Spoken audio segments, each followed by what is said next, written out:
Thank you. Welcome back. We're going to get our panelists ready, and Joyce will be joining us now.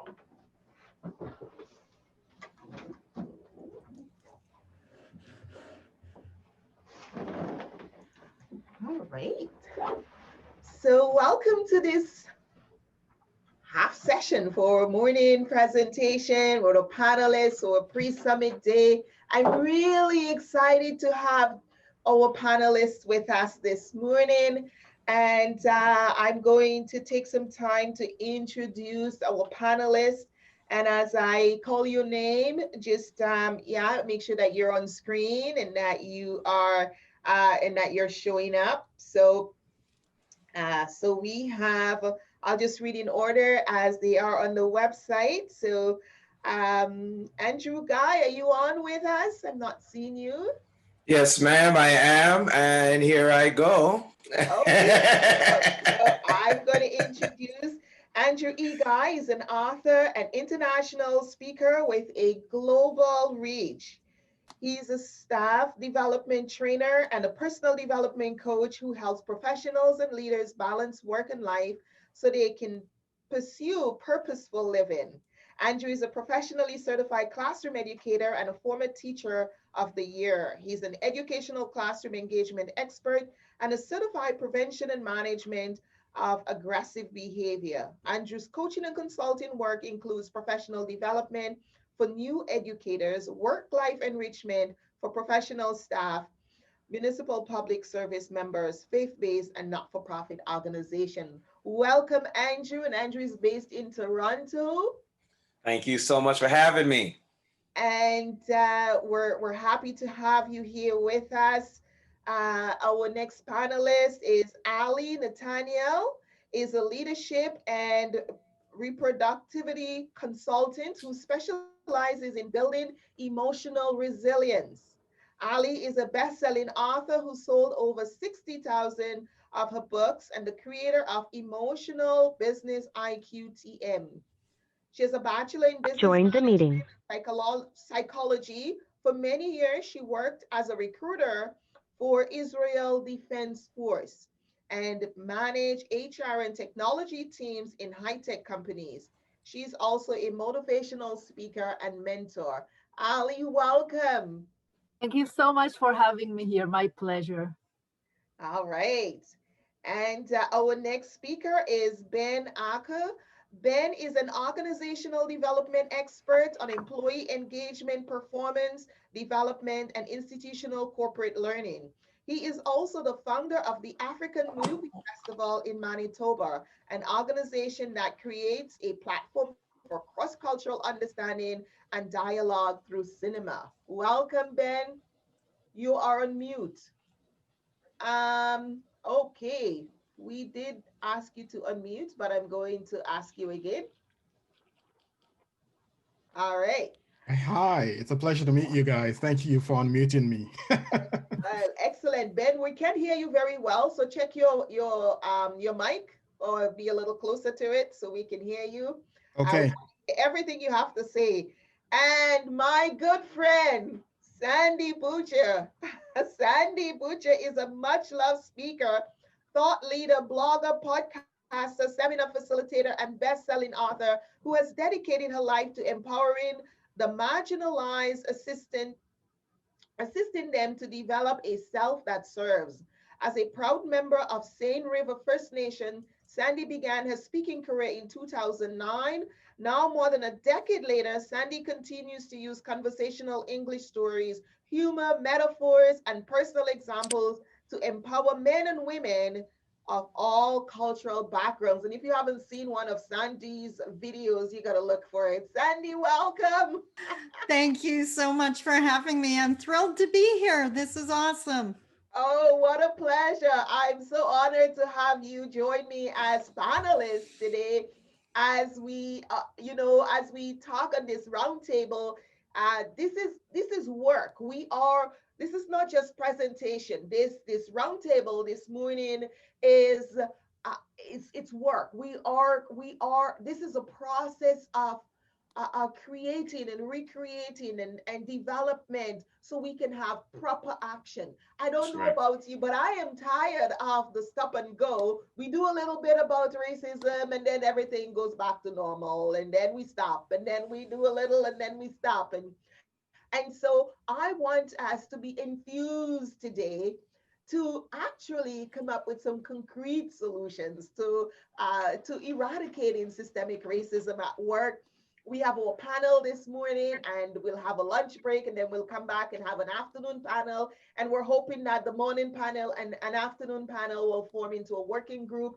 And I believe that we will do much more beyond this summit. I see this as a birthing of something bigger to come and an opportunity for us to do more behind the scene. But I'm going to give you each an opportunity to introduce yourselves to the audience and share why this topic is important to you. So we will go with Ali. Ali, take us away. Oh, thank you so much for, letting me go first. I'll start. I'm Ali Nathaniel, and I'm the creator of the Emotional Business IQ, and I help organizations treat their employees better. And part of it is to educate and do a lot of work around systemic racism. And the reason I'm so invested in that topic is because I'm Jewish and I know what it feels, what it looks like. My skin color doesn't show that, I am part of an ethnic group that was targeted for years. So I can hide, unlike people of color that your skin color, shows everywhere. That's why I decided to wear the David shield today, because I don't want to hide and I don't want you to hide and I don't want anyone to hide. So it's our responsibility, both, white, black people, to do the work. And we can't stop for a second. We can't stop. We have to do it constantly, every day. Thank you, Ali, for sharing. Andrew. Yes, ma'am. I'm so thankful. Everyone, how are you doing? All the way from Canada. That's right. I said Canada, right? Because I spent a lot of time in the United States. So I'm back in Canada now. So listen, wherever you are, whether you're central or east or west, welcome to this summit. I am so excited to be here. My name is Andrew Guy. And listen, my purpose in life is to help people, professionals, to create their greatest impact in the four most important areas in their life: where they live, where they work, where they play, and where they pray. Now, I am so excited about this summit because we're in alignment. I had Joyce on my podcast a few weeks ago, and we just kind of connect. The information, the energy was so impactful, and we just kicked it off right there. But I want to step to the side and say this. When I think about race, when I think about inequality, when I think about this injustice, Martin Luther King once said that injustice anywhere is injustice everywhere. And I want to go back and say a little bit about, from my background as a physiologist and kinesiologist, is that a lot of people pay attention to the skin tone, whether it's the palm or the back of the hand. We miss the actual function of the arm to lift the other individual or the next individual to a higher level. But we get stuck at the door of the hand and we miss the function. What is all of this about? Systemic racism allows me and you to see that it's systemic. I use the analogy of the body system. If your heart is affected, if your lung is infected, the entire body is affected. And this is why we look at systemic racism as being something that's so perpetual over the years, because it is systemic, it's within the system. And wherever the blood pumps to whatever tissue, that tissue becomes infected. And so I am so glad to be here to share my expertise and my insight on how we can eradicate this poison, should I say, this mindset, or this disbelief of that you are not as good as I am. Thank you, Andrew. I really appreciate that. Sandy, welcome. Share your thoughts. Mishko Pagalan Quaina Dishnakas Mangdodem. Hello, everybody. My name is Sandy Boucher. I am an Anishinaabe Kwe. I am an Ojibwe female from Northern Ontario, Canada. So shout out to the other Canadian in the room and anyone else here. Woot, woot. We're trying to pretend it's still warm and beautiful. We're hanging on to summer for everything we got. So all kidding aside, growing up Indigenous in Canada is to grow up marginalized.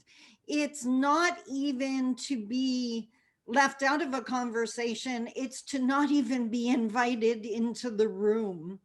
And one of the things, I mean, I've made an entire career, you don't really have a choice when you're marginalized. You're either going to speak out against this or you're going to accept it. And I don't think anyone in this room is the type that just accepts these kind of things. But what I really emphasize with people, the term systemic racism, people seem to be getting comfortable with blaming systems. And I really like to put the ownership and responsibility back into that by reminding people that it's people that created the systems. And it's up to us. We wouldn't have this system if we weren't in some way benefiting from it, if you're not one of the people that are negatively affected. And we have to own that and really get comfortable with carrying that. Anyone that follows my career knows I have zero interest in guilt or shame. It's not going to help. I'm never going to crucify someone for something they didn't understand or didn't know. But once we take the time to explain it to you, that responsibility shifts. And now you got to speak up. And now you have the choice to either be part of the solution or knowingly to be part of the problem.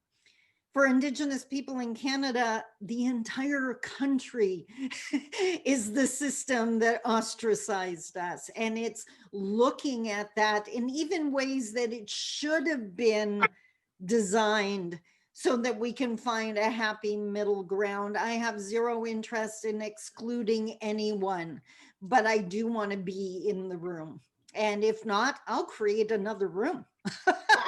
It is that simple. I know you will. Okay, we have Patience Hemingway. Patience, oh great. Patience has just joined us. Patience Hemingway is an international best-selling author and speaker, corporate trainer, ICF certified coach, and I just unmute you. And so she's reached, oh well. She's a master serenity coach at Patient Serenity Group. As a survivor of the storms of life, a mother, leader, wife, Patience reached rock bottom as an immigrant, a single mother, graduate student working 3 jobs, experienced miscarriages and bullied, stress, panic attacks, and burnout became her middle name. How did she stay calm in an ambulance when her only daughter nearly drowned and was unconscious while her husband just got discharged from a hip replacement surgery that same day? Well, Patient has found the secret tools successful leaders have used to overcome stress, anxiety, and burnout in their personal and professional lives. Patience, welcome to the panel this morning. Tell us Good morning. How you experience racism at work.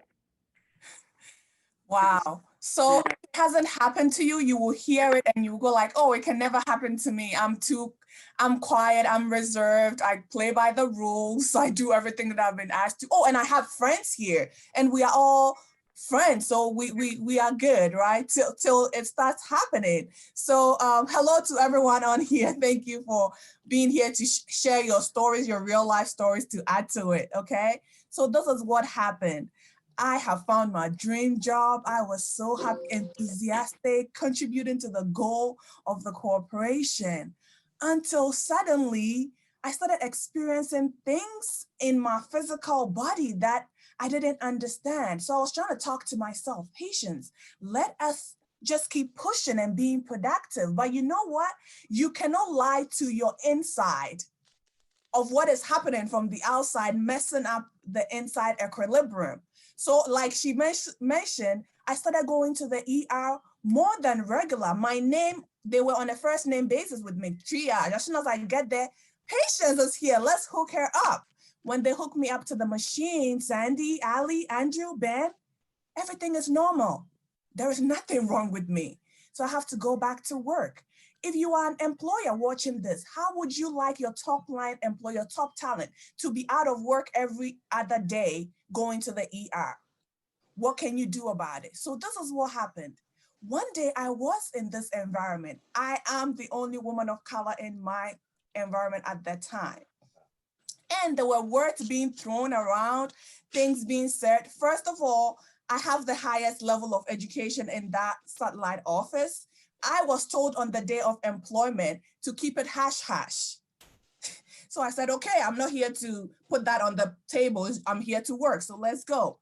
So it got to a time, there was time to go to the corporate office, the international corporate office, to go learn new things. And then my coworkers were like, why are you choosing her? Who is she? Why? Then my manager was like, you guys don't know. She really deserves that. But because they saw themselves or how they see themselves, I do not deserve to go. And it was a whole long issue, and it became real toxic, the environment, right?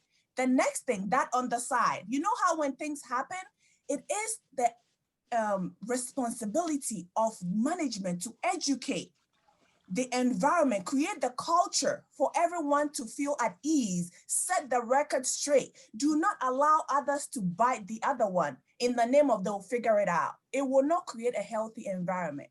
Next time, I was in a space with one of my white friends, and there was another girl that I was training, an international certified trainer.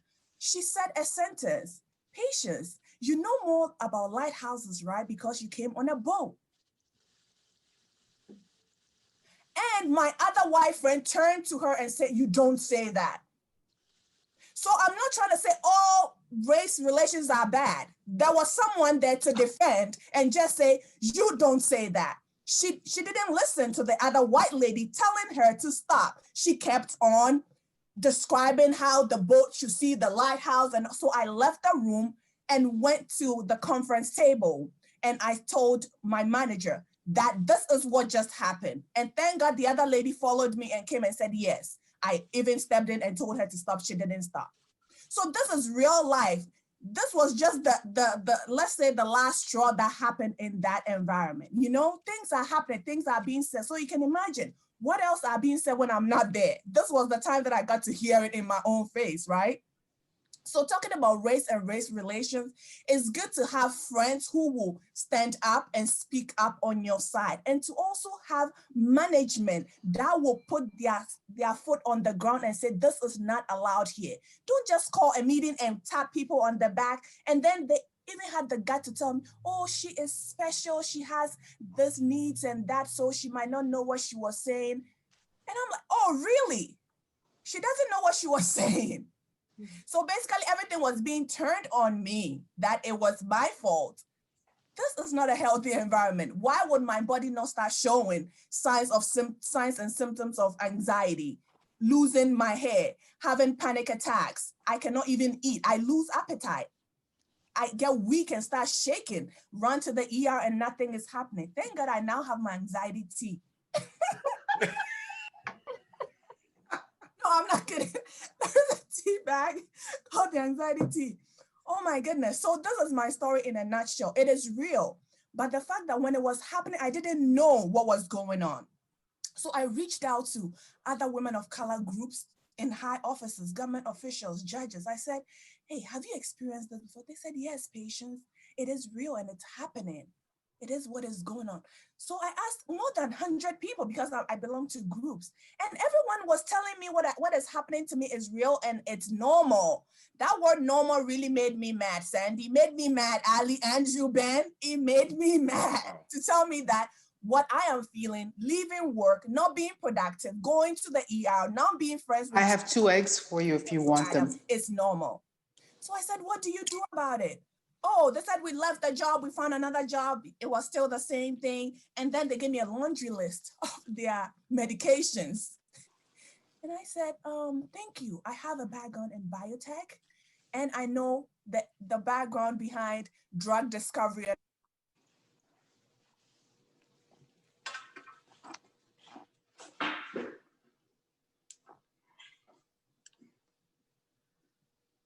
Patience, you're muted. Can you unmute yourself?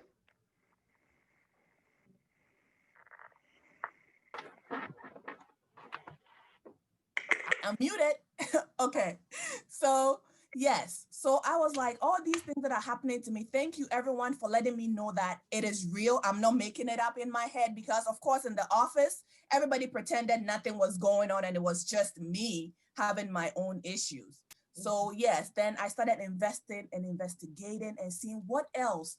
If this laundry list is not my path, what else can I do for me, Patience, to help me to still be the productive employee that I have signed on to be, and not let this stand in my way. Guess what, guys? As soon as I drive out of the premises, my chest opens up back. I'm like, what? My chest opens up right back to normal. Everything just goes away. So guys, please listen to yourselves. Listen to that body that you have.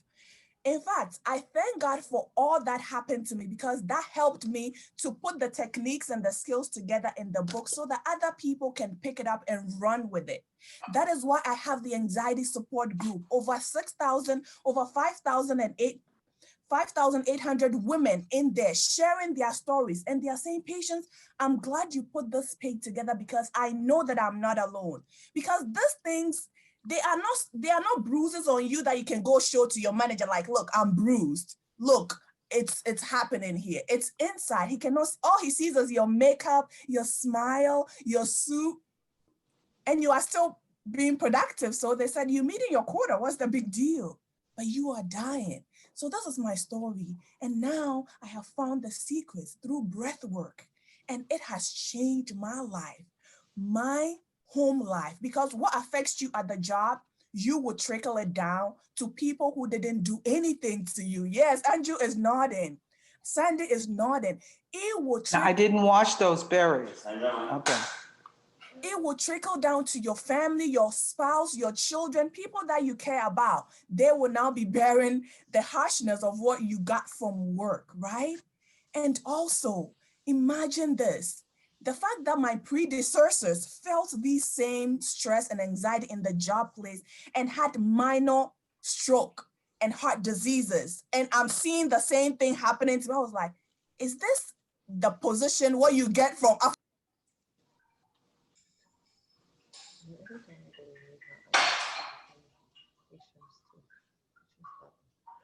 Okay, I'm just going to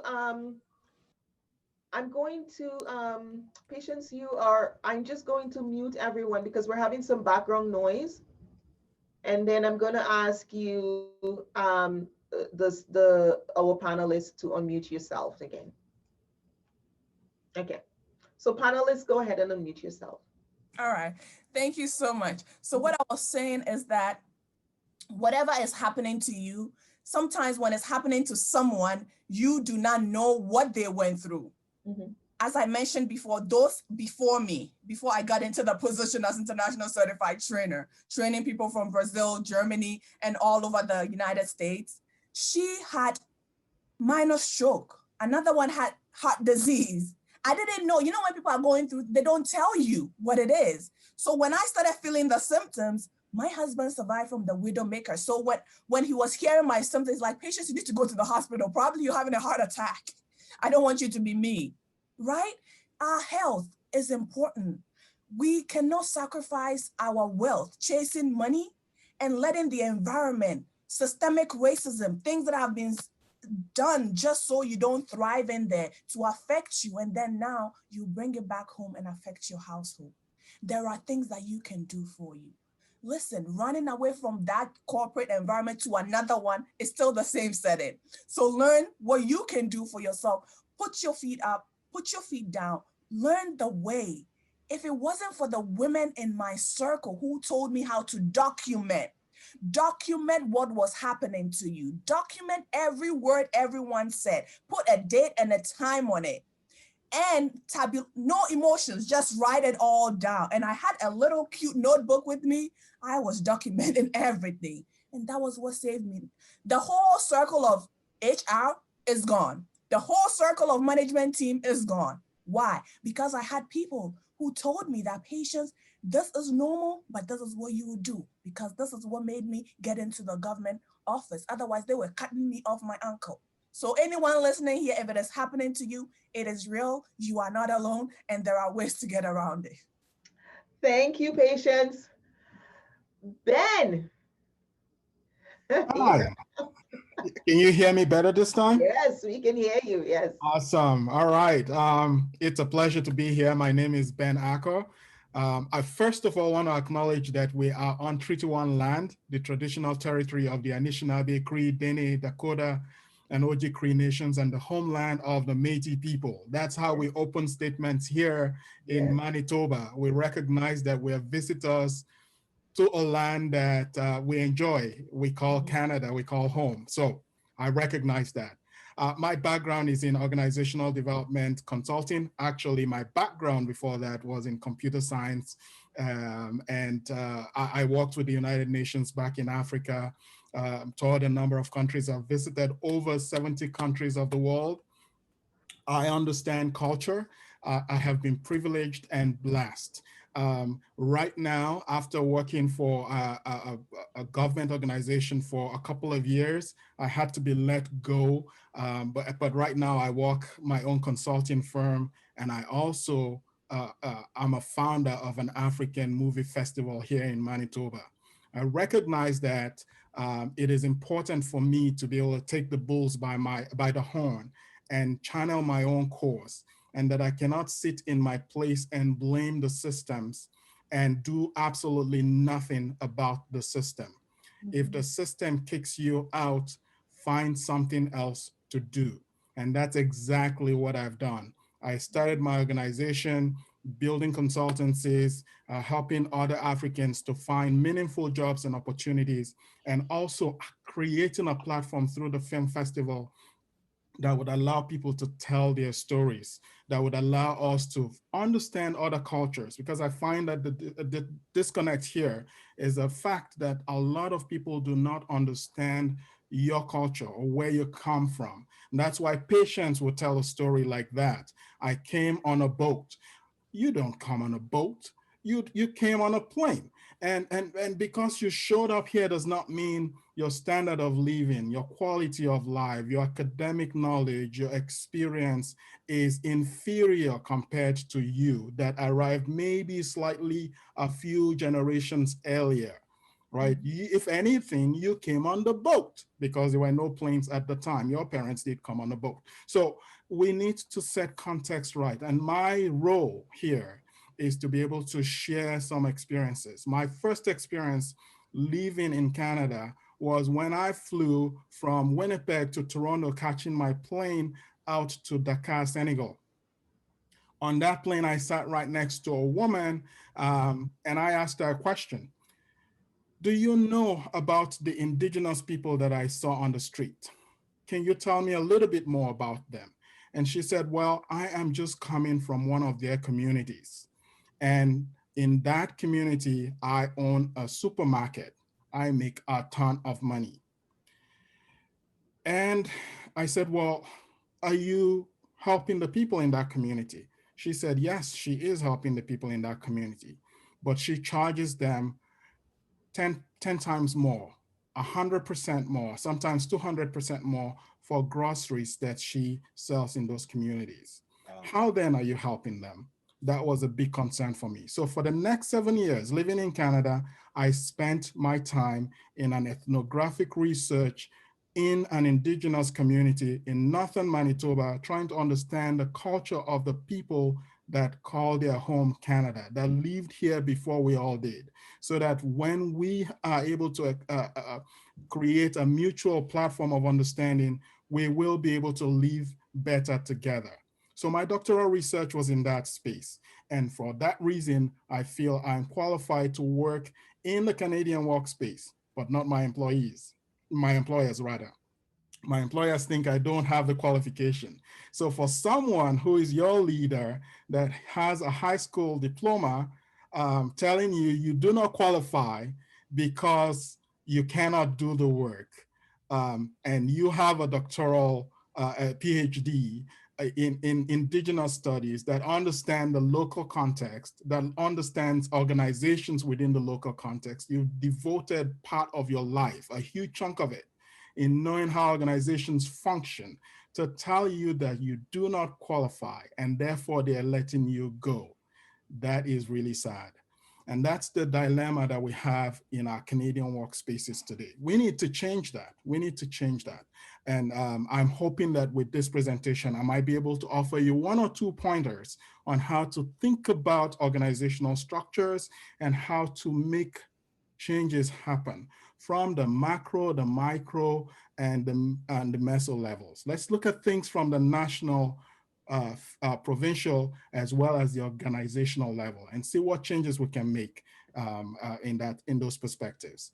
So I'm happy to be here. I'm excited to join Ali, Sandy, Patience, and Andrew to chat about these things. Let's go. Great. Thank you. Thank you all for sharing. As you know, on this panel discussion, we're going to be opening up, asking our audience as well. They can participate with us in the chat. If they have a question, they can share with us and ask the question that we will bring to a panelist. So do feel free to join us. This is the time where we all going to dialogue. What are some key things that you think can be done right now to eradicate systemic racism at work? This is what we've seen over the years is, at least in my lifetime, is that something happens and then everybody says, oh, that shouldn't happen and we should do something about it. And then it blows over and then something happens again. I mean, a case in point, when we saw what happened in the Canadian Parliament, I know those of us who from racialized group thought like, what's going to happen? Something is going to happen, right? It's almost forgotten. It's yesterday's news. So, and this happens over and over again, and we see it in all levels of workplaces, and it's demonstrated that people can get away with these kinds of behaviors. They can get away with these actions. And yes, you know, as someone who's done tons and tons of investigation on harassment and bullying, one of the things that our people do struggle with is the inability to document. They get very emotional and they feel if I tell them they will, and they cry on their shoulder, they will hear. No, you have to get the emotions out of it and document the facts of what happened. This is what I was wearing. There is where I was standing. Peter was over there and he was facing the west direction, or Sally was over there facing the south direction. They turned, they saw this, they listened, they made this particular comment to me. So we really need to give a picture of what was happening at the time there in order for your complaints to move forward. Because I hear that a lot.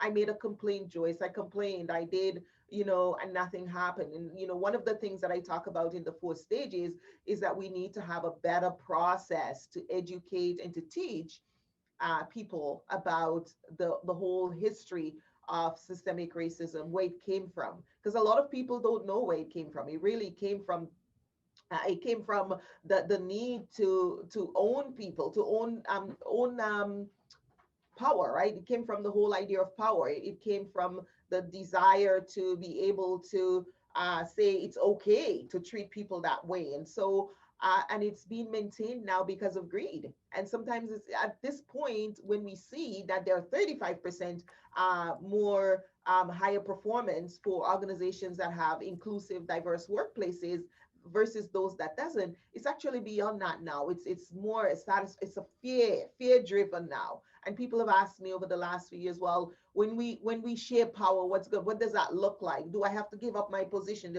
It's not about giving up where you are. It's about opening the door. It's about sending, you know, giving the hand to someone who's less fortunate, to sharing the mic, passing the opportunity, and sharing, making the space available. But most importantly is that having the mindset shift. We have to see the world differently. We have to be able to see people with their color, because if you tell me you don't see color, I am going to be offended because I am brown and I actually like being brown and I want you to see me as brown. So don't tell me you don't see color. Tell me that you recognize me and you see me and you value me for me because I'm an individual, I'm distinct. and I am who I am. So I think it's really important for us to really shift our mindset and our language around it so that we can actually move. Because what I found in many times is that someone would be found guilty of discrimination or harassment or bullying based on race, and then we expect them to just change and become a better person because they've gone through a mediation or because they've had an opportunity to see how hurtful their action was. It's a transition, it's a stage. We first need to educate them, understand how they're feeling, where they're thinking, where their thoughts coming from, question them, share new perspective. It's a gradual process stage. I know sometimes we feel impatient and we want it to change yesterday, like this needs to end. But at the same time, when people have a mindset and they see the world from a very different lens, we need to help them to make that move in a positive, healthy way, because we don't want them to revert back to their old mindset. We want that shift to be permanent. And so the process of going there and getting to that process is what we need to look at for the bigger picture. And that's, as Sandy said, it's systems are maintained by people, right? It's systemic racism, but who are the people maintaining it? What are the policies that are being enacted? Who is in the C-suite? Who's in the boardroom making the decisions that's maintaining those policies that people are now adhering to, right? What are the norms and traditions at work that we need to challenge in a healthy way, not be destructive, but challenge, question, ask, does this make sense? We need to invite dialogue in a very friendly, open way so that people feel safe, because a lot of people are threatened by the whole concept of equality and sharing of power. They feel that they need to be displaced in order for others to have position, and it doesn't have to be. The world, there is that, there is this scarcity mentality and mindset, and that is not true. The world is a big place, and there's room for all of us if we make room for all of us. And that's kind of where I wanted to invite your dialogue this morning, to share your perspective, 1 or 2 points, and we'll go around the room. And then, of course, those of you who have in the chat, I'm also going to monitor the chat to see what your perspective is and if you wanted to share something as well. Okay, Ali, you're shaking your head. Oh, yeah, because so many great things are being said, and I have so much to say. But first, I don't know, I would like to ask people if you can turn on your cameras, because I feel that part of the systemic racism is us not seeing each other as people. Yes. And not seeing each other's faces. And it's so much harder to connect when you don't see the person in front of you. So thank you so much for turning your cameras on, because now I see that you are real people. And it's so much harder to hate someone when you know them, when you see them, when you feel their energy. And that's exactly what needs to be done in organizations, to explain about how we see each other, or how scared we get when we see someone who's different than us, who doesn't behave the same way we do. And I think most of us on the panel here are either, immigrants, or, were born into a country that, the lands were taken away from our people. So I was born and raised in Israel, and I moved to the US. But being an immigrant means that you have to adapt. You have to take on new culture and function within it while you have different rules or different set of behaviors. So that's what needs to be, and let me know, shake your hands if it makes sense to you, because we need to learn about the people in our workplace, where they come from, what cultural patterns they have, what, maybe they're using different words than we do, and that means something else to us, and educate the leaders, because it's all about the leaders. If you lead a team of 10 people and you are aware of, those differences, and you are aware that my pattern as a white person is disconnection, for example, and for you, it feels like racism because I'm very disconnected from you because that's my pattern as a white person, then we need to be aware of it. So awareness and learning about other cultures inside organizations. And I'm going to go back to what Joyce, what you said at the beginning, that we can't stop. We have to have programs within organizations to educate people on a regular basis about racism and sexism and all the, different ism out there, and, old people oppression and adultism, because, we are multi-generational right now in workplaces. So it's very different and very hard for people to communicate with each other. And that, can stop us from being more productive and function better inside the organization. Does that make sense?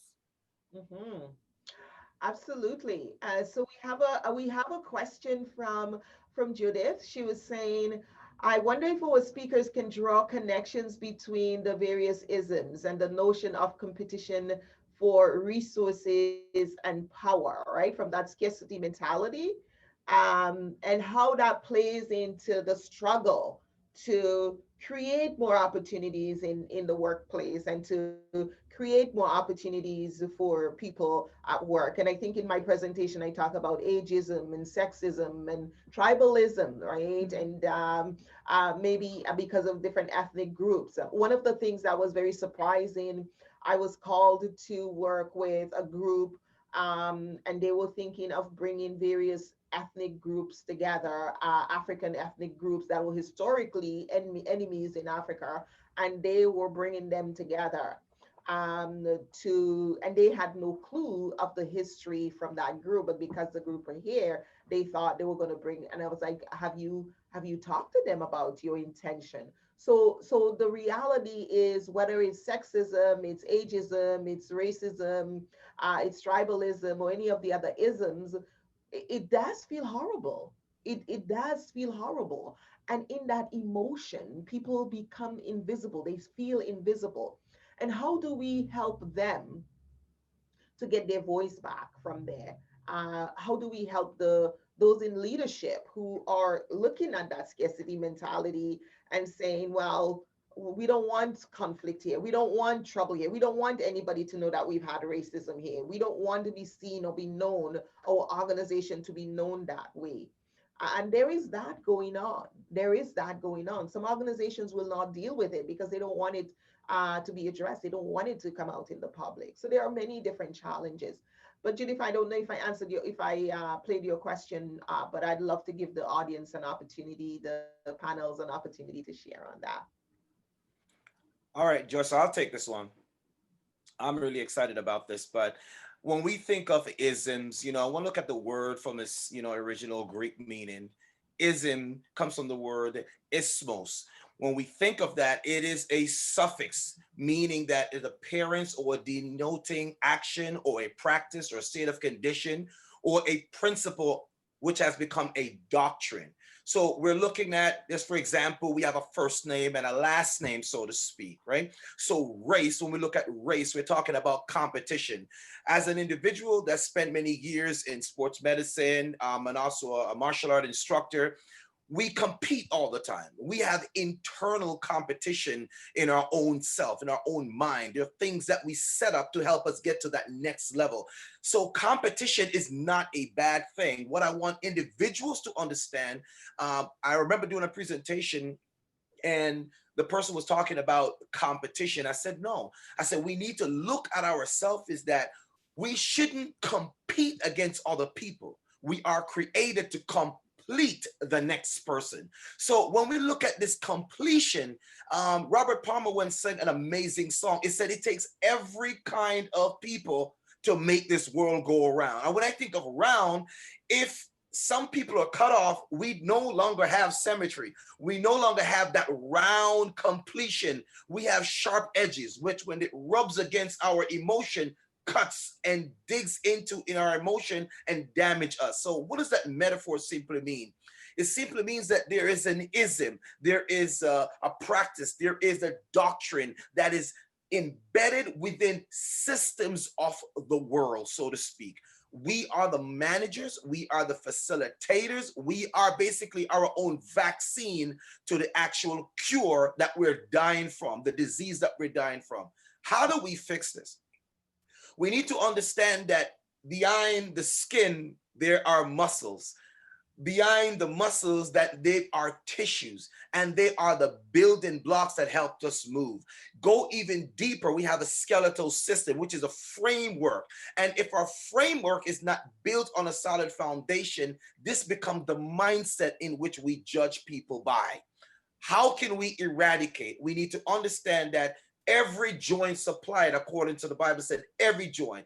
If I say to myself, Joyce, that I'm the heart, I'm the most important system in the body, then I don't need the lung. So where is the cardiopulmonary system? And that's exactly what's happening within the system. It is called a cancer. And when we look at the cancer, it's like having a tumor. And how a tumor works, Joyce, is that it robs the other cells, the other tissues, the other body parts who are actually doing the same work, right? To pull all of that nutrients together. And that's why in the end, you have some people will die before the other. All of that to say simply this: the system is designed to reward some and to kill others.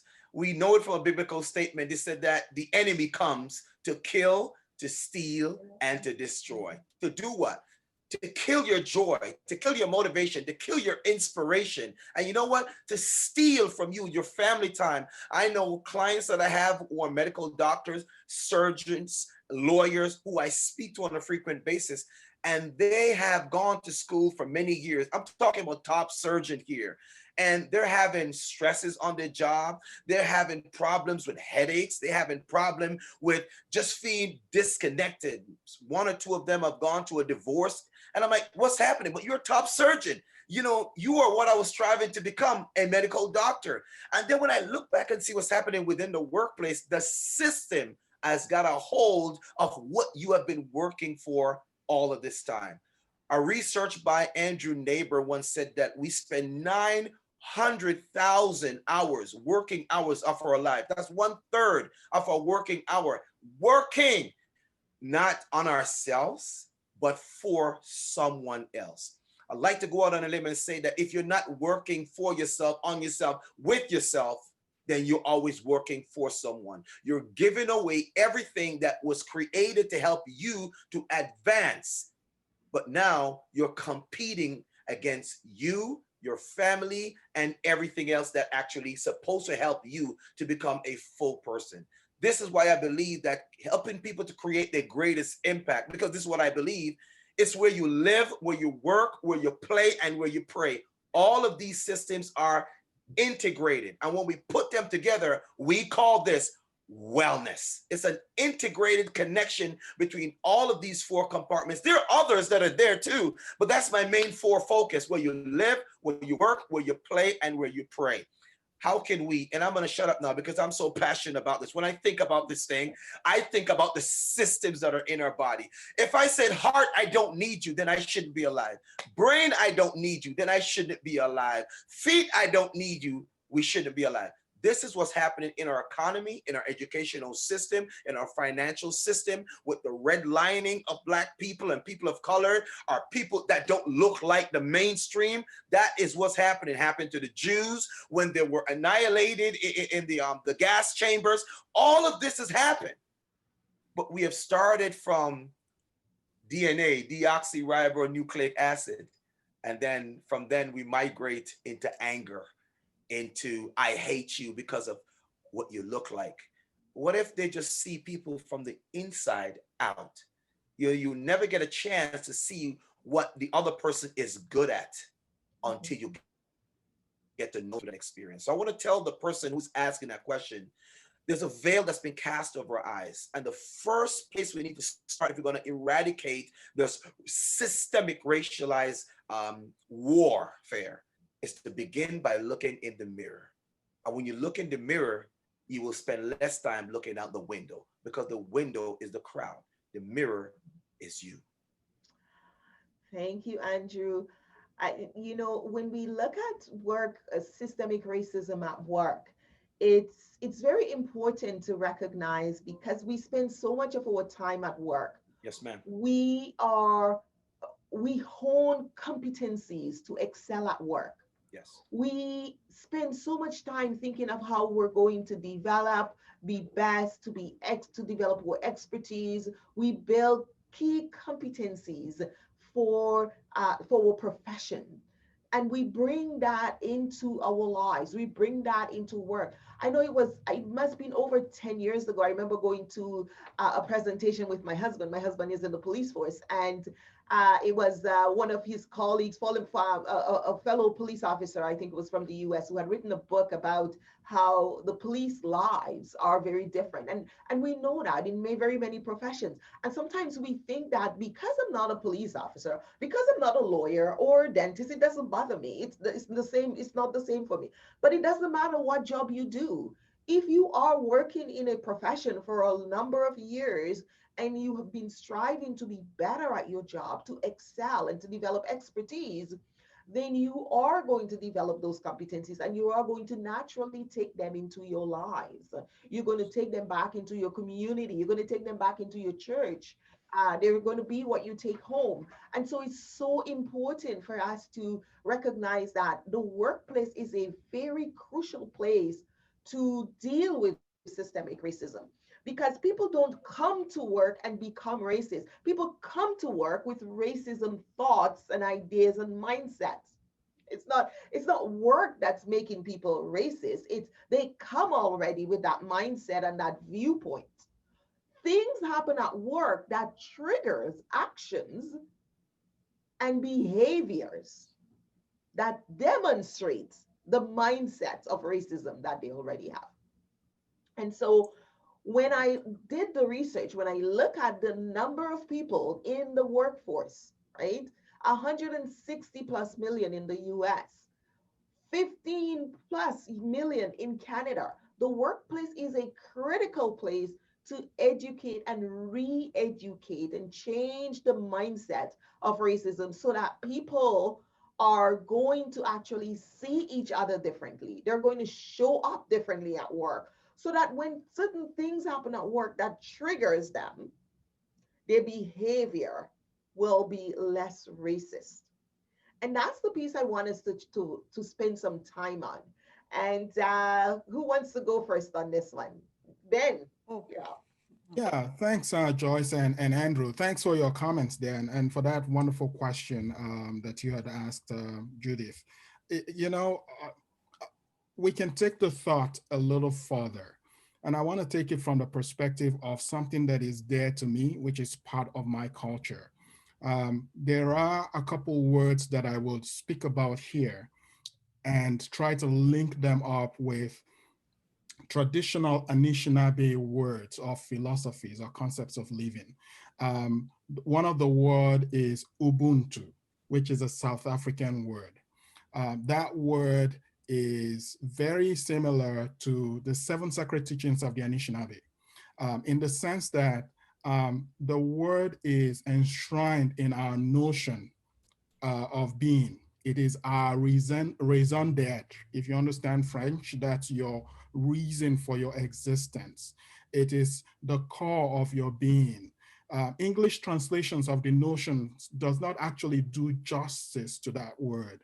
It actually, we will skirt around the word by using words like humanity, humaneness, or humaneness, or humanness, whatever you want to call it. It's just words that don't quite address the intent of that word.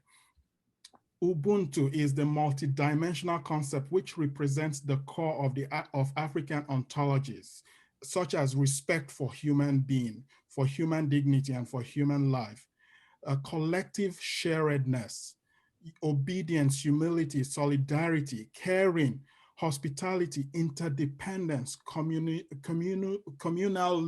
or communal living.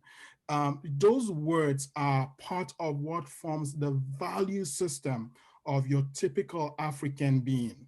So that me, as an African, showing up in a workplace, really consider my humaneness and my ability to relate with others prior to the amount of work that I have to do, prior to the work that I need to do. It precedes the work that I need to do. Another word I'm going to share with you is very traditional to me. I'm Nigerian by birth, and there is a word in my local dialect. It's called inalegu. Inalegu is very similar to Ubuntu, Ubuntu, or the Anishinaabe word of the 70 phrase form of the seven teachings. This word is sacred in my culture. It depicts some spirituality that governs my human relationship and my belief, the oversight or consequences that are enforced by God himself, or which like who supersedes over everything, and the spirits of my ancestors, all right, or my father, or my relatives. Those governance principles determine how I relate. And Inalegu demands that I almost competitively outperform my fellow men in doing good deeds towards them. Very similar to Ubuntu. Ubuntu says, I do not exist because you don't exist. You exist because I exist. If I don't exist, you will not exist. And therefore, we exist together because we all exist. Those concepts are not inherent in the workplaces, at least not in the Canadian workplaces that I see. So when we go back to your question there, Judith, competition arises because we don't put this humane concepts in the workplace, in our being. And like Andrew would say, these are the traditional inherent parts of our being that we totally neglect, either due to the capitalist notions that we've now embraced in our countries, the competitive spirit that arises from us because of, either the capitalist nature or trying to be like the Joneses. We want to acquire more, we want to have more, and therefore we strive to the detriment of others and to the detriment of their well-being. In our aspiration, we will trample on people, we will step on toes, and this just do not promote this well-being in a workplace that we're talking about. We need to go back to our traditional self, our human self. We need to go back and dig deep inside of us, because right there somewhere is that spirit of humaneness, that reason the earth for which you were created, for which you exist here on earth. And that's the reason that should compel you, should drive you towards how you relate to people in the workplace. Then we can begin to define programs and policies. Then we can begin to put strategies and systems in place, because the systems and strategies in place right now are not in recognition of those inherent qualities of being human and humane that we originally are. Thank you, Ben. That is such a powerful piece. And if we tie that in with Andrew's piece earlier on, it's holistic. And when we start seeing ourselves, like Andrew said, if I say, I don't need my brain, I shouldn't be living. When we start seeing ourselves as separate from each other, and I do a 6-part series training in the workplace, and many of the employees come up after and tell me this has been very helpful to them, because we start by looking at the human genome. Like we share the same human genome, 99.9% of the human genome we share, no matter what color, hair texture, phenotype, we share the same human genome. So we bring people back, because people are our society is so diverse. People have such different religious beliefs, spiritual beliefs, what have you. People are so diverse in the workplace, and we want to respect people's diversity and their rights to think and be who they are. But how do we get people collectively to come back and grounded and reconnected to that we are humans, and that we have to respect the humanity? I often said, my job is to bring the humanity back into the workplace. So we go back and we look, let's take a look at the human genome. We are the same. We're bleeding red, all of us. We have the same DNA. And from there, we start the building blocks. Because I find at that point, people are open. They are more open to listen, to say, oh, I guess we're not that different.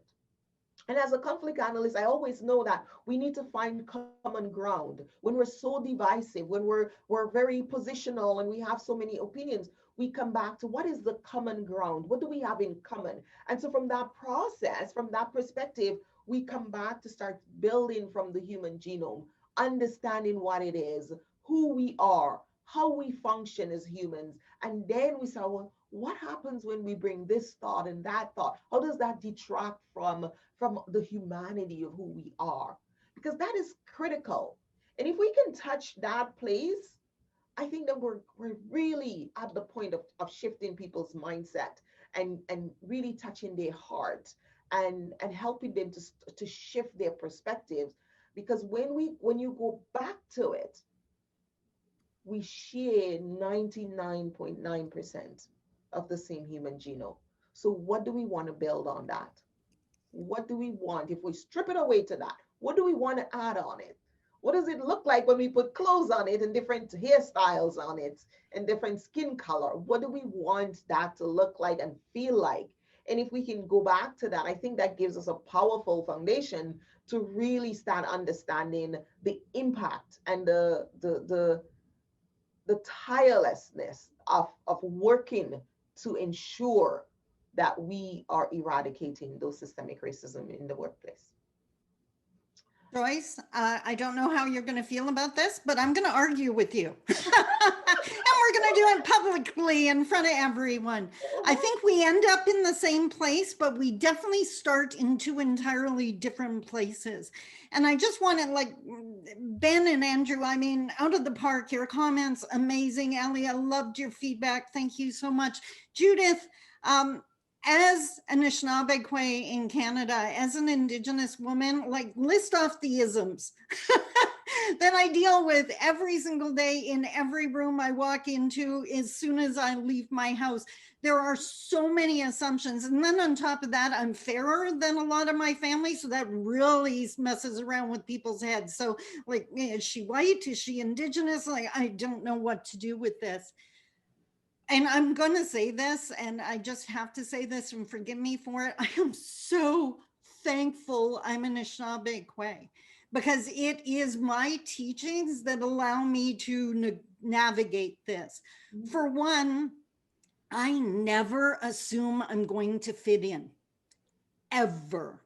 I don't care what office I walk into, what school, what classroom, what conference, I am going to be different. And I expect that people won't know how to handle me. They won't understand my values. They won't understand how I look at things. And that, to me, is an incredibly safe place to start, because then we can build a relationship and you can get to know me. I think what I have seen, the danger is when people start assuming we're all the same. And that's why I said, Joyce, I'm going to argue with you. Because then they go in there and they put all this pressure on themselves that they're supposed to know what I'm thinking and how I'm going to behave. And they're supposed to know how to make me comfortable. You have no flipping clue because you've never met me. And guess what? You don't have to, because that's my responsibility, not yours. And you were never meant to carry that. It's okay. This is my path. It's up to me to make sure I'm comfy. Because one of the things that I think is essential in the battle against systemic racism, and so few people talk about it, is confidence. And I see that in mass in this group, but that's not normally what we see in an office place. And if you're looking for your value and it's in the hands of someone else, then, excuse the expression, God help you. You need to walk in there knowing your value, knowing your competencies, knowing your core. And if they don't see it, that doesn't diminish your value. I was raised by a beautiful Anishinaabe Kwe that just passed on so many teachings to me. And one of them was, no matter where you stand or who you stand beside, you remember who you are. And that means you live up to who you are. Just because they think you're less than, don't you ever act like you're less than. right? You show them what it is to be a proud Anishinaabe, no matter what their experience has been to date, because the best part, I love it, when all people have seen up to now is the negative stereotypes of Indigenous people, and then they meet me, outgoing, confident, motivational speaker, own my own business, and they're going, my head just exploded. Boom. Like, I don't know, but I'll go put on my jingle dress and do my traditional ceremonies. And they're like, now I'm really super confused. The other thing Mom used to always say is give people time to get used to you. Do not change, do not conform, do not fit into the box, but accept that they don't know what to do with you right now when they first meet you. I have tattoos that symbolize my spirit name and my teachings and my traditions. And I remember when I first started hanging out with the C-suite, and I would walk in with my, beautiful little black dress on and heels and tattoos, and they went, nice tattoo. I'm not sure what to do with this. Now I love the fact that 10 years later, I can run into those businessmen and they're going, Sandy's here. I gave them time to get used to me. I don't care how negative the game is. We have to get comfy with the fact that we don't have to play, right? When someone says that ignorant thing to me, now that I have the confidence, I can say, excuse me. Okay, up until now, you probably thought that was normal and that was okay, but it's not. And I'm going to explain to you why. I'm not upset, because if there's one thing I had to get really comfy with, because as you can imagine, as an Indigenous woman, and like so many other people in this room, and Patience, what I believe was her name, that her story is just so resonated. We hear horrific things and they're said right to our face. And my blood pressure used to go through the roof, like, whoa, excuse me, did you just say that? Until I got to a place where I realized no matter what you say, you're only repeating what you've been taught. I'm not going to get caught up in that good, bad person thing, because that's just too black and white. And we're already saying we're all beautiful colors here. So I'm not going to go there. And I actually got to the point where someone could say something totally horrific to me, and my mind went to, wow, I wish you had never been taught that. Like, I just would picture this person as a young child being exposed to this. And it's like, my heart breaks that you were ever taught that about newcomers or people of color or Indigenous people. And I'm sorry, but let's talk about that. I believe, and I have a lot of faith in business, in that whole capitalism, I want to make money, because I've always said they're going to lead the anti-racism race because all they see is green. So if I have to be nice to purple people to make the green, I'll be nice to purple people, right? Like, so they're more willing to adapt because they want to keep that bottom line in place, whereas other people, they want to stay safe. My mom, and one of the most valued teachings of Anishinaabe people, is the medicine wheel. And if you've never seen it, just picture a circle divided into 4 equal quadrants: black, yellow, red, and white. The important part, they're equal. And our teachings say that the world comes together only when all the colors come together and share their teachings. And again, I'm so thankful to be Anishinaabe, because one of our 7 grandfather teachings that Ben touched on is humility. I will never know what it's like to be white. You guys do some things that confuse the daylights out of me, and I still don't get it. And I've been living in your world my entire 56 years. I still don't get it. And I'm so comfy with that, because I have white friends that'll explain it to me. And they're not going to understand being Anishinaabe because they don't have that worldview. I don't care how long they know me, but they respect me enough to say, okay, what's it look like to you? My mom used to get me and my brothers, and she literally would do this. And I think this is what we need to tell the CEOs to get them to understand why this is so important. She would get us to stand back to back. And when I do it before COVID, when I could do live seminars, I would do this with people. I would get them to stand back to back and get them to look around the room. And I would point out to them that you can see so much, you carry so much wisdom and so much passion. But guess what? There's a part of the room that you can't see. But guess what? It's right in front of your partner. And your partner can see so much, but there's a spot they're blind to. And guess what? It's right in front of you. That's why diversity is so important. A board of CEOs that are all white will never understand how to engage the Black population or the Indigenous population or the female population because that's their blind spot. But if we help them understand by having us in the room, we can go, whoa, that marketing campaign is about to have a problem. And what I need to see just personally, Ben was nice enough to share the land acknowledgement when he first started talking. Honestly, for so many Indigenous people, that's started to become seriously problematic, only because it's become what we call a check mark, where the companies adopt the land acknowledgement and do nothing else. Now, I love to hear the land acknowledgement, but it better be followed up with some kind of action that you're taking to make sure that we're welcome on our own lands for the first time. And so often it's just the land acknowledgement. So as far as the isms are concerned, they are baggage other people are carrying. And that's the way I look at it. That doesn't define me, but I'm going to stay in this room long enough to help you realize that doesn't apply to me. And it's that confidence we have to build in each other, that it's okay, whatever path you're on. I love meeting people of other culture, and I get asked all the time, how do we help Indigenous people be more proud of who they are? And my answer is always the same. Be proud of who you are. 110% own your cultural background, and that gives me permission to do the same. You tell me what your family does, and I'll tell you what my family does, and that's where we get to the similarities that Joyce was talking about. But first, we got to own and be totally comfy with I'm different. You've never met a Sandy before, but that's okay. I'll let you know what I'm like. And I hope that makes sense. I talk about the feather teachings all the time. Think of a feather, two sides. Balance is so huge for Anishinaabe people. On one side is all that stuff that the outside people talk about us, all those isms.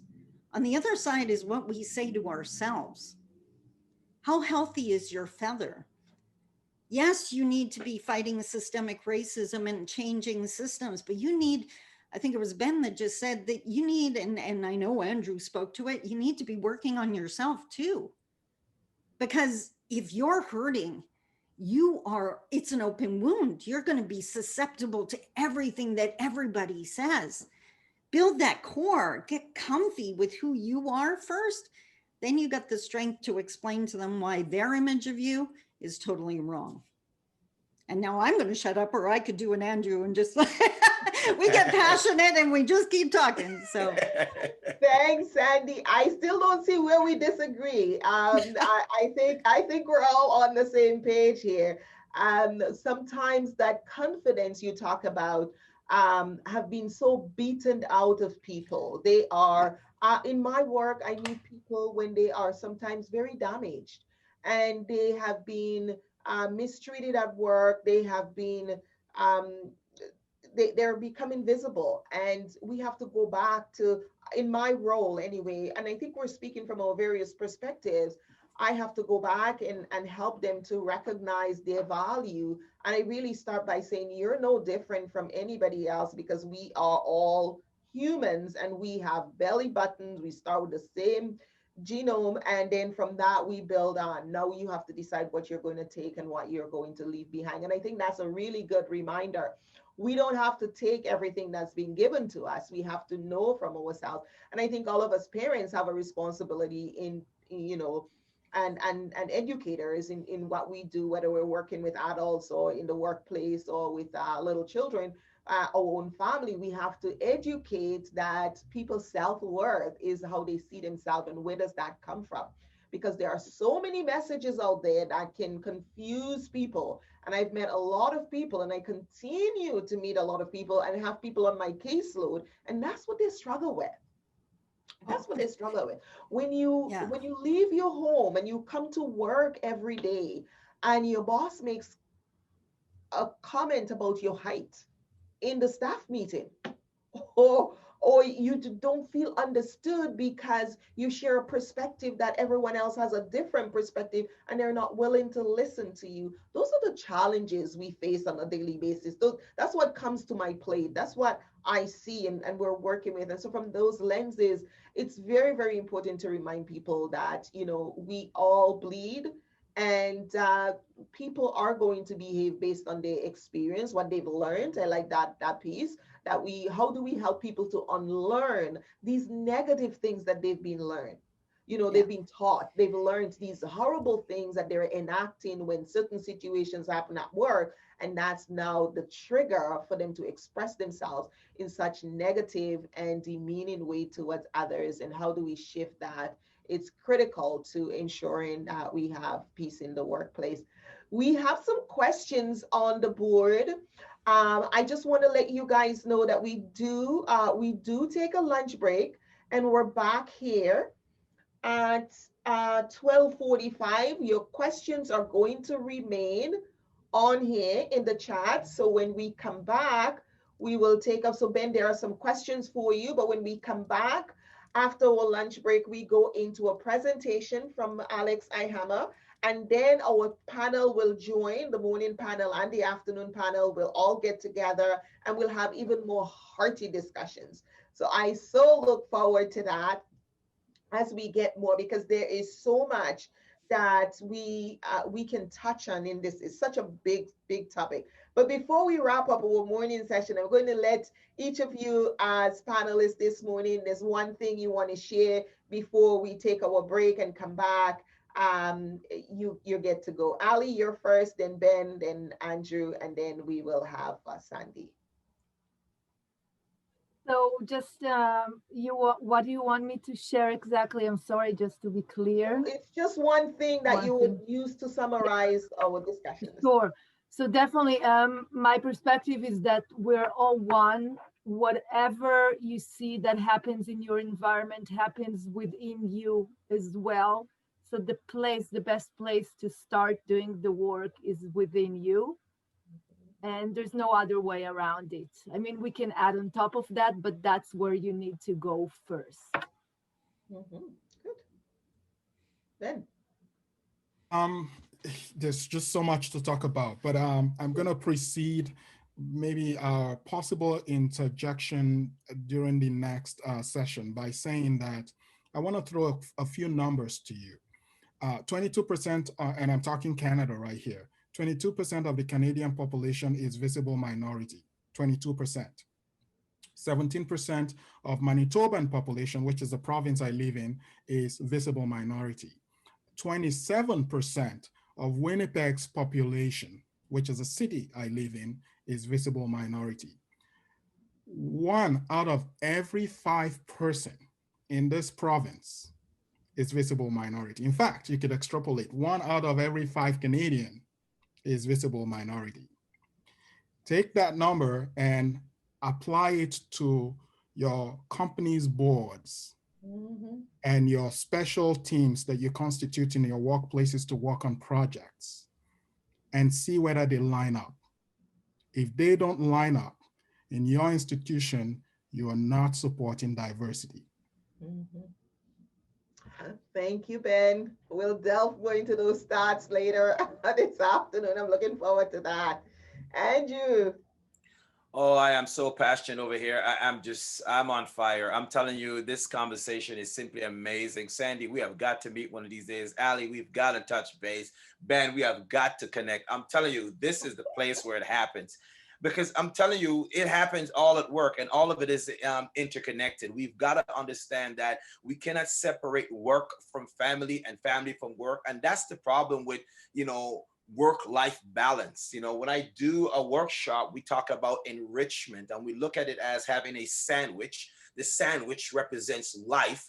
And then whatever you put on your sandwich is specially to you. And that what enriches the taste buds. So when you bite into that sandwich, Even if Ben put just lettuce on his, that's his. That's what he loves. If Sandy want to put some peppers on there, then that's what she loves. If Allie want to make sure she have some tomatoes and everything. So the bread is common unto all of us. That's life, right?